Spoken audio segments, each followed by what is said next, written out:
My relationship with my dad is a complicated one.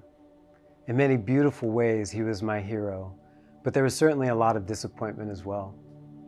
My dad was a hard worker, generous even in his own poverty, and playful, but he also struggled with substance abuse. You know, the kind that would often find me stranded somewhere because he was out drinking or passed out on the couch. As his health began to deteriorate, the distance between me and my dad seemed natural. He lived in different states and I was off building a meaningful and secure life here in Vancouver.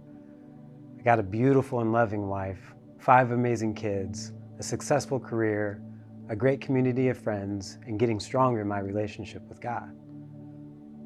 But my life was shaken 3 years ago when I got a call from my aunt, letting me know that my dad was in the hospital again and that it was time. I've had those calls before, but something told me that this would be my last conversation I'd ever have with my dad.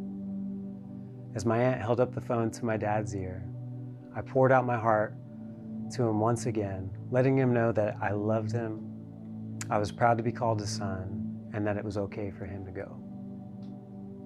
An hour later at 4:50 p.m., my dad passed away. I've experienced the loss of loved ones before, grandparents, aunts, uncles, and friends, but nothing could have prepared me for the thoughts and the emotions that came with losing my dad. All of the pain and disappointment I experienced as a child came rushing back in. I felt the guilt of not knowing where he was going to spend eternity and felt like it was my responsibility to share Jesus with him just one more time, and I failed that. I experienced overwhelming sadness, but also a sense of relief that my dad wasn't suffering anymore. But mostly I was frustrated at God because my dad wasn't going to be there to celebrate my kids' birthdays, graduations, or be at their weddings with me.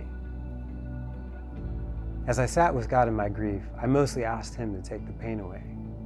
I spent hours praying, journaling, and writing to try to make sense of everything I was feeling. But then God showed up in another kind of phone call. It was a close friend who shared that while she was praying for me, God gave her a picture to share with me and the time she had it, which was at 4:50 p.m., the exact day and time that my dad died. Through that picture, he revealed to me how he was with my dad in his last hour and reminded me of his goodness and faithfulness in my life. God not only came near in that moment, but he also showed me that I am not alone in my sadness and that he carries my burdens.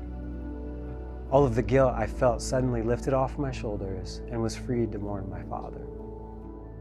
The last 3 years have been a journey of prayer, encouraging relationships, and even counseling.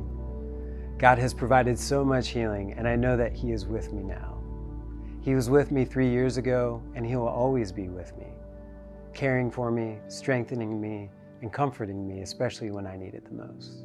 See, I hold firmly to the truth that God doesn't waste my tears, and I know that the pain I've suffered with him will also be a comfort for someone else in their time of need.